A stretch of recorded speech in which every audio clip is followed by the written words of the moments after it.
What's up troopers, my name is Neon and welcome to a brand new video. We have a really big update today. I honestly have no clue how long this video is going to be, as there's a ridiculous amount of changes in this patch note. I'll probably take out some of the boring stuff, but some really big changes for sure. Let's get ourselves into it, shall we? Make sure to leave a like and subscribe if you're brand new. This update will be released on April the 14th. It will be part 3 of Season 2. After this, we have to wait a month until May, and then we will get Season 3. You're going to get yourself a new transport vehicle, there will be a new melee knife, and Operations is returning back to Battlefield once again. If you guys have never played Operations during the Battlefield 1 time, you definitely missed out. It was a lot of fun, but the best way to describe it is pretty much just like Breakthrough, but it has a map rotation what has a flow. It will probably start off with like Hagatal Base and then Contaminated, or vice versa, but guaranteed they will be the two maps what will be available for Operations. Hopefully they can add more. The only thing what sucks about it is once again is another limited time mode. I have to be honest with you guys, there really isn't anything new with this brand new update. Yes, we're getting a new battle pass, but content wise, that's really it. It's the patch notes is probably the biggest thing. Let's deep dive into it. One of the newest attachments we recently got for Season 2 was the laser sight flashlight. As soon as you ADS, the flashlight will turn itself on. They are adding a cooldown for this. The problem what will happen is every time people would use this type of attachment, they will spam the ADS. It will basically make the flashlight flash and flicker. It's already so bright as it is with the flashlight. People spamming with the ADS and flickering that light can be pretty overwhelming. I've seen it a bunch of times, so it was only a matter of time until they fixed it, but here we are. I don't know how this cooldown will exactly work, but there's probably going to be a time where you aim down sight and the flashlight will not be activated. It may take a couple of seconds. I'm really surprised they haven't nerfed the flashlight, because when you do see someone use it, it's extremely bright, and of course that kind of makes sense. It's an arcade shooter in a video game. I don't think you need to be that realistic where someone's using a light and it's blinding you. Of course it could be tricky to take down a target with someone who's using a flashlight, but I guess just dim down the brightness a little. They are improving the 30Hz servers. This is going to be a really big thing, as it's going to be sorting out the movement, rubber banding, and netcode overall. I'm actually really happy to see this, as there's many times I see these custom portal maps and I try to play them, but they are extremely unavailable to play. The lag, the rubber banding, it's just too much. I decide to not play it at all. It's good to see that they have changed this, as Portal is basically a 30Hz server entirely. But I can't believe in the year of 2026 we're still on them. The normal multiplayer and RedSec is 60Hz. Can we just have that the same at everything? Why does it need to be 30Hz for Portal? It's really old-fashioned and it just doesn't perform well at all. And even them guys trying to do an update for it to make it better, is it really going to be a big difference? Because the lag is too bad. There is no way they're going to improve it. The only way you can fix this problem is increase them servers by 60Hz. But speaking of the netcode, we got some juicy stuff right here. To fine tune so a quick, consistent hit are clearer to understand during engagement, especially with high rate of fire weapons. The biggest change for that really should be making it where you don't feel like you got one-shotted by an LMG. There's so many times you get into a gunfight and you die so quick that you feel like you got sniped, but you didn't. That guy shot a bunch of bullets at you, yet only one gave you the clear indication. That is a really important change, so it honestly should stop them one-frame bullet kills. There's more network bandwidth optimization. This is a huge thing, as it's going to try to balance out the ping and the connection between each player for the server.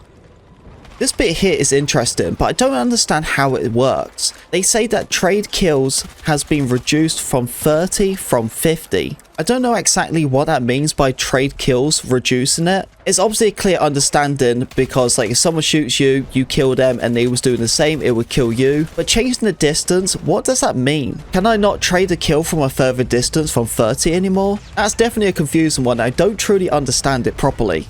I guess that's just something we had to find out on the 14th. I'm really interested to see how this is going to be, as this is the second time they have improved the netcode. And last time they improved the netcode, well, I was waiting about a week to really see if it actually was going to be working. And it wasn't. It still was a really bad mess. I still get them super bullets. Of course, I'm not upset about hearing more netcode improvements, as we definitely need them. But do you think this is the one thing we've been waiting for and it's actually going to work? How many times have they updated audio and it's still all over the place? I don't have that much faith about it, but I am happy to see they are fixing the netcode once again. But you let me know, do you think it's going to be improved? We're on the vehicle side now. One of the changes they have done, I'm glad reading it. A cool method when it came to mines on the ground and you had a vehicle, if you would slowly travel, then mines wouldn't detect itself. They wouldn't go off, they wouldn't blow up. It's the best way to sneak around a mine. But there would be this weird bug, even if you would go so slow, the mines would still go off. They have changed that for this update. The base AA gunner has been improved. What I like about this one is because so many people would jump out of their own chopper to steal a jet or some of their vehicles. A huge problem and extremely frustrating. Honestly, I don't even know how people even managed to do that, as the AA gunner will still detect it, but I have seen people do it where they jump out their chopper, especially on contaminated, and then they land down and steal their little bird. Can you imagine how frustrating that could be? You're just about to get your chopper and then out of nowhere an enemy just steals it. But the change they are doing should stop all of this. So now no one will steal your vehicles from your spawn. One of the weird changes in this update, they have improved the rib boat. What is really confusing as it's only available for the customized portal side or the battle royale. But the fact is that having updates for this and improving it, it makes me think maybe we might be getting something in the future. Are we going to get boats? If that's the case, then we may get a navy map. Imagine that. The scout helicopter has unfortunately got a nerf. One of the biggest changes is reducing its rate of fire on its minigun. The light rocket ammunition regeneration time is reduced. Has changed from 21 seconds to 27 seconds. What sucks because every time I'm in a little bird and I use the rockets pretty much all of the time, I love it. It's probably the best thing of the little bird, right next to the miniguns. But it's going to take longer to recharge now unless you go back to spawn. The smart rockets have also been changed from 16 to 20 seconds. They increased the grenade launcher for its muzzle velocity on the little bird, but let's be real, who uses that? And the grenade launcher has infinite reserved ammo now. Trying to encourage more people to use it, but honestly, just don't bother with it. It's so weak, it's pointless. And the heavy rotate cannon has a fall off range shortened to 45 meters. And its rate of fire has been nerfed from 1000 to 800. Now they messed about with the little bird, they're messing about with the attack choppers too. They have reduced the lethal range of the attack chopper with its heavy rockets explosion from 2 meters to 1 meters. What this means is when you're flying around and you're using your rockets with the attack chopper, it has to be a certain distance of how close you need to be to get that splash damage kill, especially if you shoot them with 1 rocket. I usually try to shoot 2 rockets, but now the rockets need to be dead shot onto that target to really get that full impact kill. The heavy rockets explosion has been reduced from 7 meters to 5.5 meters. The defib is getting a huge change, honestly a nerf in many people's eyes. You can spam the defib by 3 times until you need to do a full charge to revive someone. So when it comes to picking up your teammate, if you just spam the quick revive, you will put them up to 50 HP. And that is the quickest way to do it, as you just need to hit them real quick and they're back up on their feet. But you can only do that 3 times until there's going to be a cooldown. After that, you have to do the entire whole defib to revive them. And doing it that way will pick them up and give them a health of 100. The reason why they are doing this is honestly to try to stop the spamming. You see this on Haggatol base, where people just sit on one side. It's just this meat grind, throwing grenades, shooting bullets backwards and forwards in a tight corner. And you just got a medic in the background just spamming the revives. And I tell you what, it's a great way for XP. If you do want to farm some XP, you want to be doing it now before the defibs get changed. But I understand why they're doing it. The only thing is that I don't really want them to do it. I honestly don't. The reason why I don't want them to change anything about the defibs, do I think it's fair that you can just spam a bunch of revives? No, I don't think it's that fair at all. I understand why they are changing it. The reason why I don't want them to change it is because you can get so much XP doing it, and it actually encourages medics to play, well, as a medic. How many times have you guys seen medics not revive you? And now they're making it even harder for you guys to do it? As we look at the defib stuff and we know they're nerfing it, they are technically buffing it and bringing something back what they used to have in Battlefield 6. At the launch of the game, a cool method was when you do a full charge with a defib, you can actually one-sap someone and you can take them out. But they nerfed it and it was really disappointing when they did that. But they are bringing it back, what I'm super happy about. I wonder how this is going to turn out. As the launch of the game, so many people was running around with the defib, just one-sapping people. Are people going to run around with the defibs and just drop a good kill streak? Because that's what's going to happen. I am happy about this change. I think it's going to be a lot of fun. I remember what it was like at the start, but I am a little bit concerned at the same time because, as I said, so many people are going to run around with defibs.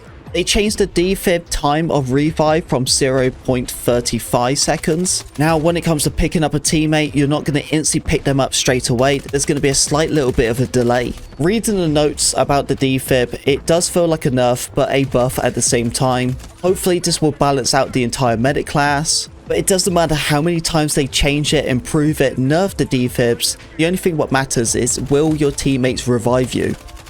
Synthetic tip and hollow point ammunition will now cost less points for your weapons. This is huge as hollow point increases the headshot multiplier, but it was a cost of 20 points. I wonder what they're going to reduce this down by.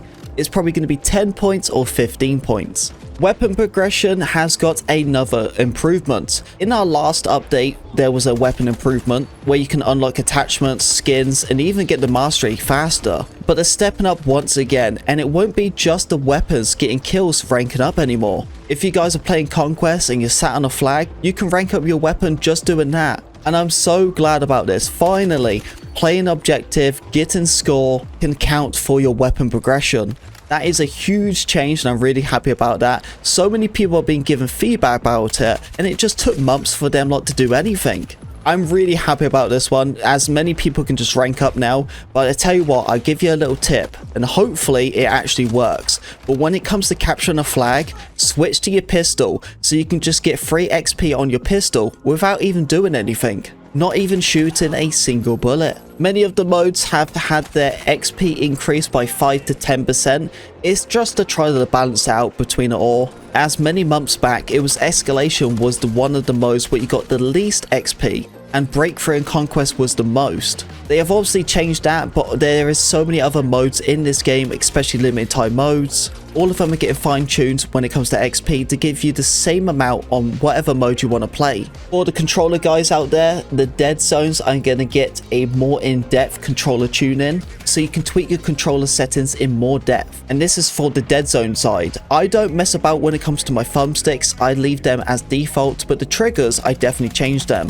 There is so much stuff in this patch, so I will be dropping a link in the description below or the pinned comment so you can read all the patches yourself, but they are some of the most important stuff. I'm very interested to see about the little bird change and the defib change. The medic stuff is probably the biggest change out of all of it as that is my main class.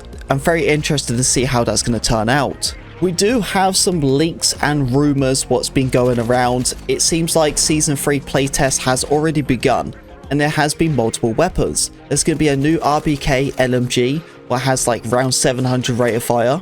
There's going to be a new assault rifle, the M16A3. Yeah, you heard that right, it's coming into the game. That should have nearly 800 rate of fire. We're going to get the railway map and we should be getting another one as well. By the rumors, it seems like we're only going to be getting 2 maps once again, but we never know. They could surprise us with another one. We just have to wait and see. But these leaks are so crazy. Honestly, you can just look on Twitter. You can see it all yourself. But that is all the juicy stuff what we have for this update, and it will be releasing on April the 14th, so get yourself ready. Thank you very much for watching this video. If you did enjoy it, don't forget to leave a like and subscribe if you're brand new. And like always, I'll see you on the battlefield.